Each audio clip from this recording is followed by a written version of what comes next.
Años después de haberse marchado de su pequeño pueblo en Escocia, Jean Markham regresa para tomar el lugar de su padre como médica local. Su llegada no pasa desapercibida. En una comunidad donde todos se conocen y cada gesto es observado, su presencia despierta curiosidad y murmullos. Jean es distinta. Su forma de vestir, su independencia y su manera directa de hablar rompen con la imagen que muchos esperan de una mujer en esos años. Por otro lado, Lydia, una joven madre que lucha por sacar adelante a su hijo Charlie, vive en el límite de sus fuerzas. Su matrimonio se ha roto, la economía aprieta y la rutina se ha vuelto una carrera de obstáculos. Su prioridad absoluta es proteger a Charlie de cualquier sufrimiento, aunque eso signifique cargar ella sola con todo. El primer cruce entre ambas ocurre de la forma más inesperada. Charlie, tras un altercado en la escuela, se lastima y es llevado al consultorio de Jean. La doctora lo atiende con una paciencia y calidez que sorprende a Lydia, acostumbrada a recibir miradas de juicio antes que ayuda sincera. Jean, sin buscarlo, logra que el niño se relaje y hasta sonría, algo que Lydia no había visto en días. Ese momento deja una huella pequeña pero persistente. Lydia se marcha agradecida, mientras Jean observa por la ventana cómo se alejan, sin saber que ese encuentro será el primero de muchos. En un pueblo donde la vida parece avanzar siempre por el mismo camino, un simple gesto puede ser el inicio de algo que lo cambie todo. Los días siguientes al primer encuentro, Charlie empieza a hablar cada vez más de la doctora. Lydia lo escucha con una mezcla de curiosidad y cautela. En un pueblo como ese, es mejor no ilusionarse con gente que podría no quedarse mucho tiempo. Pero un nuevo golpe de la vida cambia las cosas. Lydia necesita a alguien que cuide de Charlie por unas horas y sin muchas opciones, acepta la oferta de Jean de llevárselo con ella. Es así como Charlie descubre el lugar que se convertirá en su refugio, el jardín trasero de Jean, donde varias colmenas están alineadas como pequeñas casas de madera llenas de vida. Jean le explica cómo funcionan, cómo las abejas tienen su propio orden, su reina, su manera de trabajar en armonía. Charlie escucha fascinado y Jean, con una sonrisa tranquila, le dice que puede contarle cualquier cosa que quiera a las abejas porque ellas guardan los secretos sin repetirlos. Pronto, las visitas se vuelven habituales. Charlie llega después de la escuela, ayuda a Jean a revisar las colmenas y le cuenta pequeños episodios de su día. Lydia empieza a pasar a buscarlo y poco a poco se queda un poco más cada vez. Al principio, la conversación entre ambas es formal, casi tímida, pero hay algo en la serenidad de Jean que hace que Lydia se sienta menos juzgada que con cualquier otra persona del pueblo. Un día, mientras el niño corretea por el jardín, Jean y Lydia se quedan solas en la cocina. Lydia, sin querer, se abre sobre las dificultades de criar sola a Charlie, de los rumores, de las miradas que pesan más que las palabras. Jean le escucha sin interrumpir y en lugar de darle consejos vacíos, le ofrece té y un silencio cómodo, como si le dijera sin decirlo, aquí puedes descansar. Lydia empieza a notar que, en ese lugar, el tiempo fluye distinto. No hay prisa, no hay juicio, solo conversaciones suaves, risas de Charlie y el zumbido constante de las colmenas. Sin saberlo, ambas están dejando que la puerta entre ellas se abra un poco más cada día. Hasta ese momento, todas las interacciones entre Jean y Lydia habían girado en torno a Charlie, pero poco a poco, sin planearlo, surgen instantes que son solo de ellas dos. Todo empieza una tarde lluviosa, cuando Lydia llega antes de lo habitual para recoger a su hijo y lo encuentra profundamente dormido en el sofá, con un libro entre las manos. Jean, que estaba en la cocina preparando té, le hace un gesto para que no lo despierte. «Podríamos esperar a que la lluvia baje un poco», propone Jean con voz baja. «Así no se moja de camino a casa». Lydia, cansada después de un día interminable, acepta. Se sientan frente a frente en la mesa de madera, con el sonido de la lluvia golpeando las ventanas. La conversación fluye sin esfuerzo. Hablan de la infancia de Lydia, de los lugares que Jean visitó mientras estuvo lejos, de la sensación de pertenencia o de no pertenecer nunca del todo. Hay algo en cómo Jean escucha que hace que Lydia se sienta vista de una manera diferente, sin prisa ni interrupciones. Con el tiempo, estas pequeñas coincidencias empiezan a repetirse. A veces, Jean pasa por la plaza del pueblo y, casualmente, se encuentra con Lydia y terminan caminando juntas hasta la casa de la joven. Otras, Lydia lleva un pastel que ha hecho de más y lo comparte en la cocina de Jean mientras Charlie juega afuera. Un día, en una feria local, Lydia se queda atascada con unas bolsas pesadas. Antes de que pueda reaccionar, Jean aparece detrás de ella para ayudarla. No es solo el gesto físico, es la forma en que Jean la mira, como si cada detalle importara. Lydia siente un calor inesperado en el pecho, uno que no tiene que ver con la gratitud, sino con algo más difícil de nombrar. Empieza a ser evidente que la presencia de Jean se ha convertido en un ancla para Lydia. No es solo compañía, es un espacio donde puede bajar la guardia. Y aunque ninguna de las dos lo admite todavía, cada minuto que pasan juntas las empuja hacia un lugar donde el vínculo ya no es solo amistad, sino algo más profundo.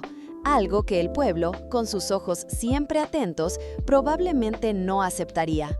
El cambio llega una tarde de finales de verano. El sol comienza a caer, tiñendo el jardín de Jean con tonos dorados y naranjas. Charlie está jugando con un bote de cristal junto a las colmenas, observando cómo las abejas van y vienen, ajeno a la tensión silenciosa que flota entre las dos mujeres. Lydia había llegado con la intención de quedarse solo un momento, pero Jean insistió en que se quedara a tomar algo frío. Sentadas en el porche, con vasos de limonada en las manos, las conversaciones se vuelven más personales.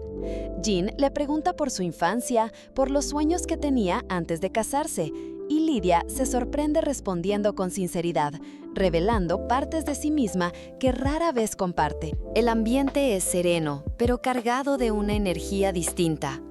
Lydia nota cómo las pausas entre palabras no son incómodas, sino que se sienten como un espacio seguro. Jean no llena el silencio, solo la mira con esos ojos que parecen leer más allá de lo que ella dice. En un momento, Charlie se acerca para mostrarles algo que ha encontrado, y Jean se inclina hacia él, tocando brevemente la mano de Lydia al hacerlo.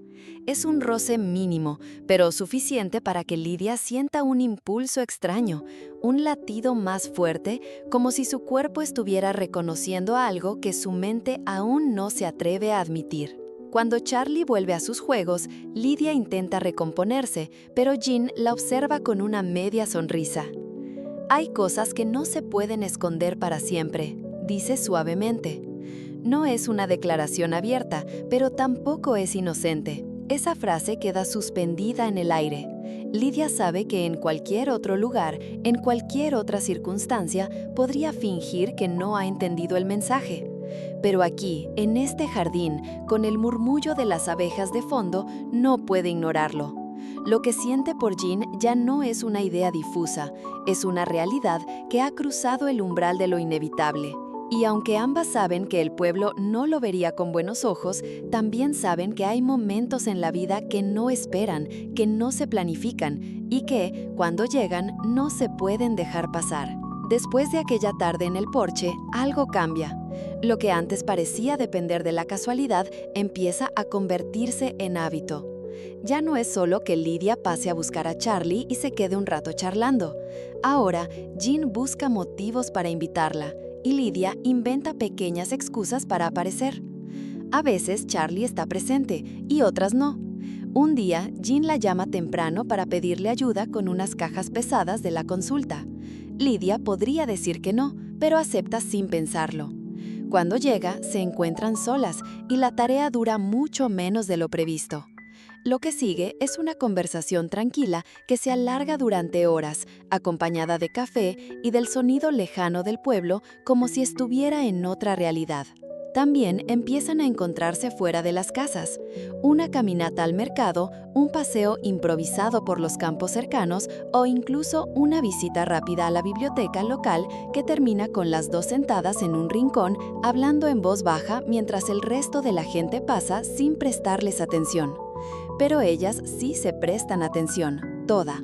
No pasa mucho antes de que los murmullos empiecen. En un lugar pequeño, dos mujeres que comparten demasiado tiempo juntas llaman la atención. Algunos vecinos fingen curiosidad inocente, otros lo comentan en voz baja. Y Lydia, acostumbrada a ser observada, empieza a notar las miradas cuando camina junto a Jean. Pero lo más revelador es que en vez de apartarse, Lydia siente que le importa menos de lo que imaginaba. Esa sensación de libertad, de poder reírse, hablar o simplemente caminar al lado de Jean sin importar quién las vea, empieza a pesar más que el miedo a lo que dirán. Jean, por su parte, no hace nada por ocultar su afecto. No son gestos escandalosos, pero su cercanía, la forma en que la mira o cómo se inclina para escucharla en medio de un lugar concurrido, dicen más que cualquier declaración pública. Y Lydia, aunque todavía lucha con lo que significa todo esto, sabe que ya no está buscando una salida, está buscando el próximo momento. Fuera, el pueblo murmura.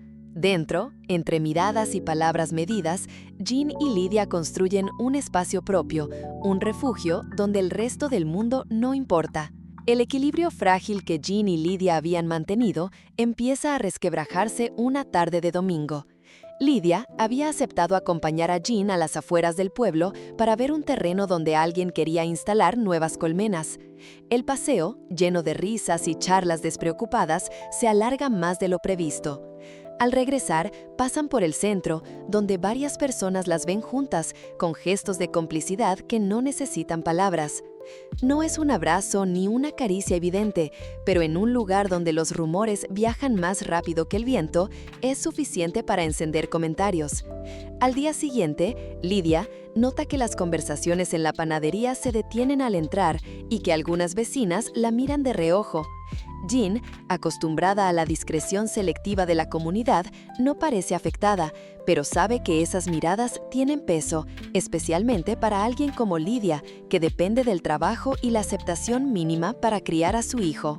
Aún así, ni una ni la otra parece querer dar un paso atrás. Si antes sus encuentros podían justificarse por Charlie o por razones prácticas, ahora empiezan a verse porque sí.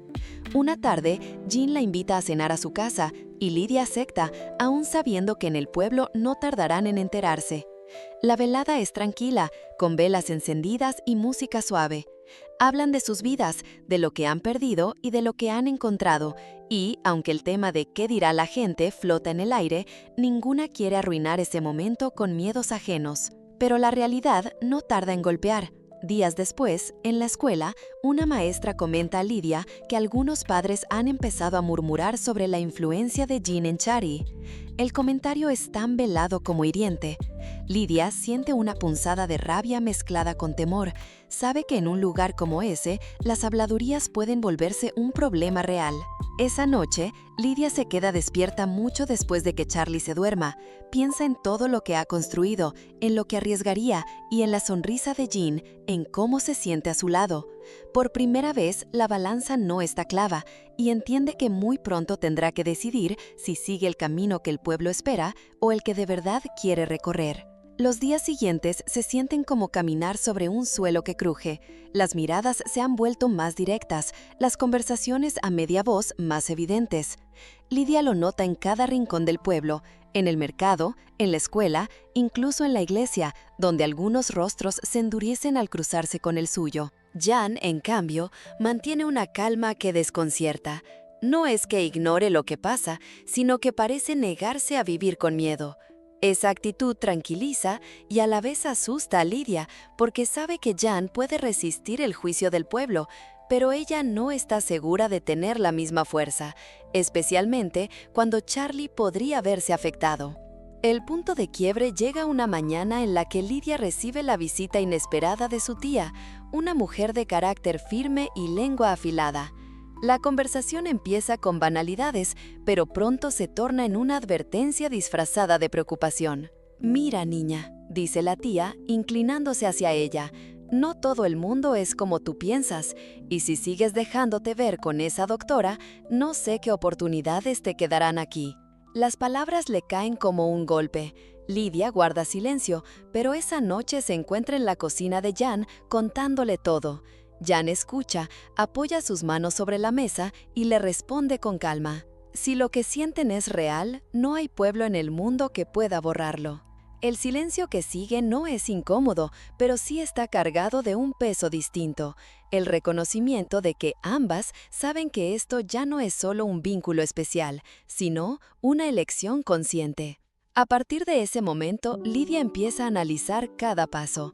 Nota que busca instintivamente la mirada de Jan cuando están en público, como si en esos segundos encuentra una confirmación de que todo vale la pena. Pero también siente la presión como una sombra constante, recordándole que en cualquier momento algo podría forzarla a elegir entre proteger su vida tal como la conoce o arriesgarlo todo por una felicidad que no había imaginado posible. Y mientras el pueblo observa, como si esperara el desenlace de un drama que no le pertenece, Lydia empieza a entender que el verdadero desafío no es enfrentarse a las habladurías, sino enfrentarse a sí misma. El aire del pueblo se ha vuelto denso, como si cada esquina guardara una pregunta sin responder. Lydia lo siente incluso en casa, el silencio parece más largo y hasta Charlie, sin entender del todo lo que pasa, nota la tensión. Una tarde, mientras recoge la ropa del tendedero, Lydia ve a Jan acercarse por el camino. No hay prisa en su andar, pero sí una determinación tranquila que Lydia reconoce. Jan se detiene frente a ella y sin rodeos dice: «Tenemos que hablar». Se sientan en la mesa de la cocina, esa que ha sido testigo de confidencias, risas y silencios significativos. Jan no intenta convencerla con promesas, solo le habla con honestidad. Le dice que no quiere ser un motivo de conflicto en su vida, pero que tampoco quiere ser una sombra, que lo que han construido, por pequeño o frágil que parezca, es real. Lydia siente que las palabras de Jan caen como gotas de lluvia sobre una tierra sedienta. No es que no supiera lo que sentía, es que decirlo en voz alta lo vuelve irreversible, y por primera vez decide no retroceder. «No quiero seguir viviendo como si esto fuera algo de lo que avergonzarme», responde Lydia, mirándola directamente. «No contigo». Ese momento no borra el juicio del pueblo ni las dificultades que vendrán, pero sí cambia algo fundamental. Ahora ya no es un secreto, ni siquiera para ellas mismas. En las semanas siguientes, Lydia y Jean no hacen grandes gestos públicos, pero tampoco se esconden. Caminan juntas cuando quieren, se visitan sin disimulo, y Charlie, feliz en la compañía de ambas, actúa como si todo fuera lo más natural del mundo. Las miradas siguen ahí, algunas llenas de desaprobación, otras de simple curiosidad. Pero Lydia descubre que esas miradas pesan menos cuando sabe que está viviendo algo verdadero. Y aunque no puede predecir el futuro, siente que ha tomado la decisión correcta: elegir la vida que quiere, en lugar de la que otros esperan que viva. Y así, en un pequeño pueblo donde las abejas guardan secretos y las historias se transmiten a media voz, Lydia y Jean comienzan un nuevo capítulo. No perfecto, no libre de obstáculos, pero suyo. Y así termina nuestra historia, en un pequeño pueblo donde las abejas guardan secretos y las miradas dicen más que las palabras. Jean y Lydia deciden que su verdad vale más que el juicio ajeno. Una historia sobre el valor de elegir el amor, incluso cuando el mundo parece en contra. Si te ha gustado este resumen, recuerda que hay muchas más historias como esta en el canal. Suscríbete, activa la campanita y cuéntame en los comentarios qué otra historia quieres que traigamos aquí.